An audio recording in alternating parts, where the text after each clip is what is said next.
Students, कैसे हैं आप लोग। स्टूडेंट्स, आज हम आपके लिए ऑर्गेनिक केमिस्ट्री का फर्स्ट चैप्टर लेकर आए हैं, हैलो एल्केन तथा हैलो एरीन्स।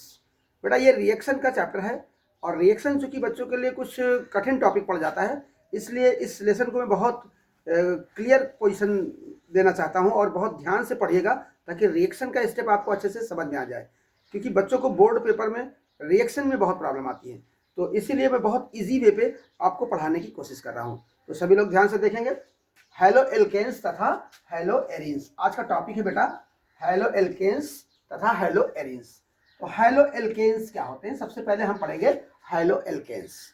तो बेटा एल्केन और हैलोजन दोनों से मिलकर बनेंगे, हैलो एल्केन इनका नाम है। तो एल्केन के हाइड्रोजन परमाणुओं को यदि हम हैलोजन एटम के द्वारा प्रतिस्थापित कर दें, रिप्लेस कर दें, तो जो कंपाउंड हमें प्राप्त होगा उसे हम हैलो एल्केन कहेंगे।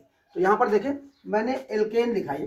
एल्केन को हम आर से डिफाइन कर सकते हैं, एल्केन। अब ये हैलोजन एटम से मैंने एल्केन की रिएक्शन कराई, ये सनलाइट की प्रेजेंस में रिएक्शन हो जाती है। तो यहाँ पर हैलोजन एटम के द्वारा ये हाइड्रोजन एटम रिप्लेस हो रहा है, प्रतिस्थापित हो रहा है। तो हाइड्रोजन यहाँ आकर जुड़ जाता है और हाइड्रोजन निकलकर इसके साथ जुड़ जाता है, तो ये HX बना लेता है और ये RX बन जाता है। ये RX ही हैलो एल्केन होते हैं। समझ में आ गई बेटा बात।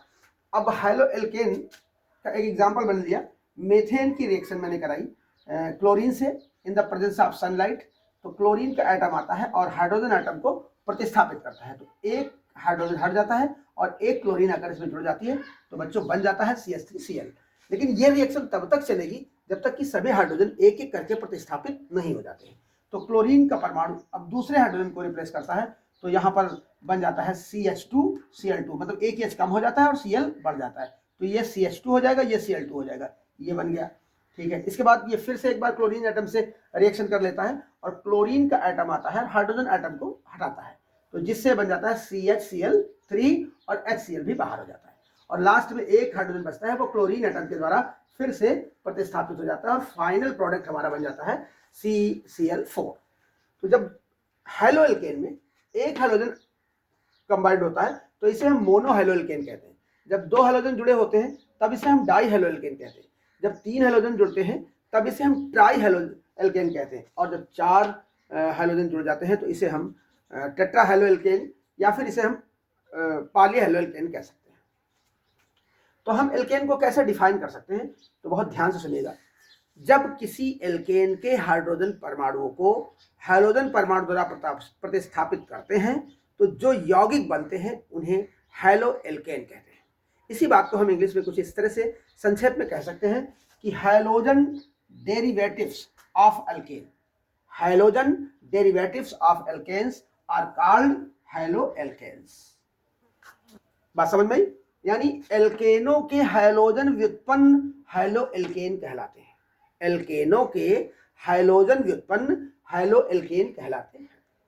तो यहां पर इस सबसे पहले हम पढ़ेंगे मोनो हैलो एल्केन, यानी जब एक हैलोजन जुड़ा होता है तब उसे हम मोनो हैलो एल्केन कहते हैं। तो सबसे पहले हम पढ़ेंगे मोनो हैलो एल्केन। तो इसे हम किस तरह से कह सकते हैं कि जब किसी एल्केन का एक हाइड्रोजन परमाणु एक हैलोजन परमाणु द्वारा प्रतिस्थापित हो जाता है तो प्राप्त यौगिक मोनो हैलो एल्केन कहलाता है। समझ में आई बात। एग्जाम्पल मैंने लिखा, मेथेन की क्लोरीन से रिएक्शन कराई in the presence of sunlight, तो एक क्लोरीन जाकर एक हाइड्रोजन को रिप्लेस करता है, जिससे ये मोनोक्लोरोमेथेन प्राप्त हो जाता है CH3Cl, साथ में HCl भी बनता है। इसी तरह एक एग्जाम्पल मैंने लिया एथेन का, एथेन की अभिक्रिया क्लोरीन से कराई सनलाइट की प्रेजेंस में, तो क्लोरीन का एटम जाकर एक हाइड्रोजन को हटाता है और एक क्लोरीन जाकर एथेन में अटैच हो जाती है, जुड़ जाती है और बन जाता है मोनोक्लोरोएथेन।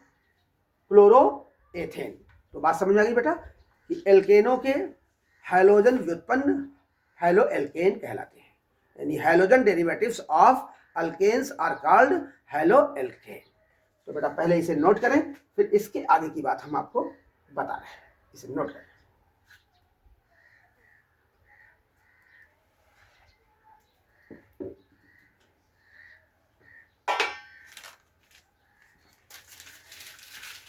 नोट कर लिया बेटा?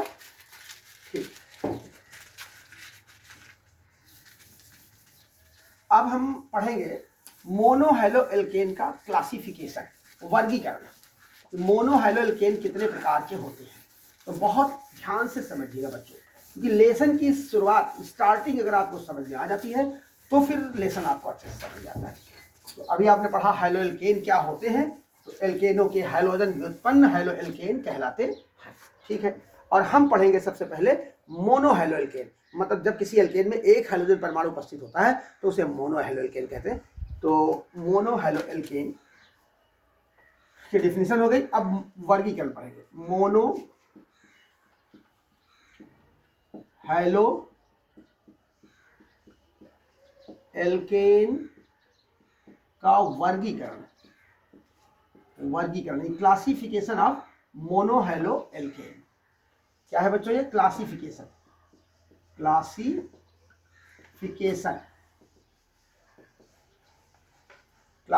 Of mono halo alkane. ठीक है, मोनो हाइलो एल्केन को बेटा मोनो हाइलो एल्केन को दो ग्रुप में डिवाइड किया गया। किस आधार पर?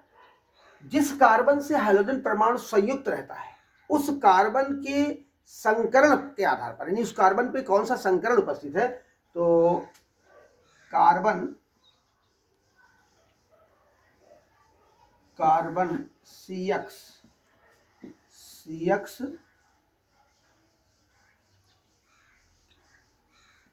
के कार्बन के संकरण के आधार पर, CX के कार्बन के संकरण के आधार पर, ये क्लासिफिकेशन आप पढ़ रहे हैं कार्बन परमाणु के संकरण के आधार पर। जिस कार्बन से हाइड्रोजन एटम संयुक्त रहता है उस कार्बन के संकरण, उस पर कौन सा संकरण है, कौन सा हाइब्रिडाइजेशन है, sp है, sp2 है, sp3 है, ऐसा। तो संकरण के आधार पर ये क्लासिफिकेशन है। तो दो ग्रुप में डिवाइड किया गया। एक तो है sp3CX आबंध युक्त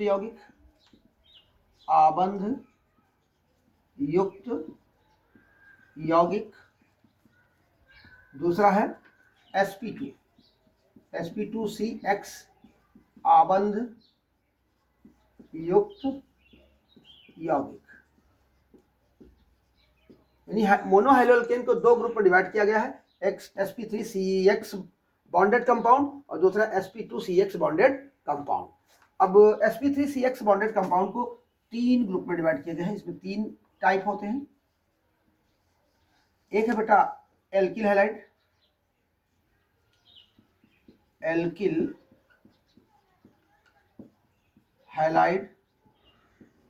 दूसरा है एलिलिक हैलाइड और तीसरा है बेंजाइलिक हैलाइड।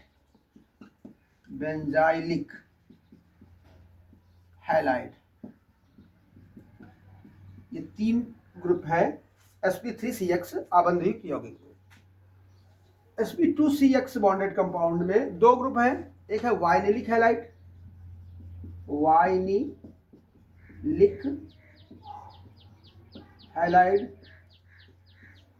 और एक है हाइलो एरिल या एरिल हैलाइड।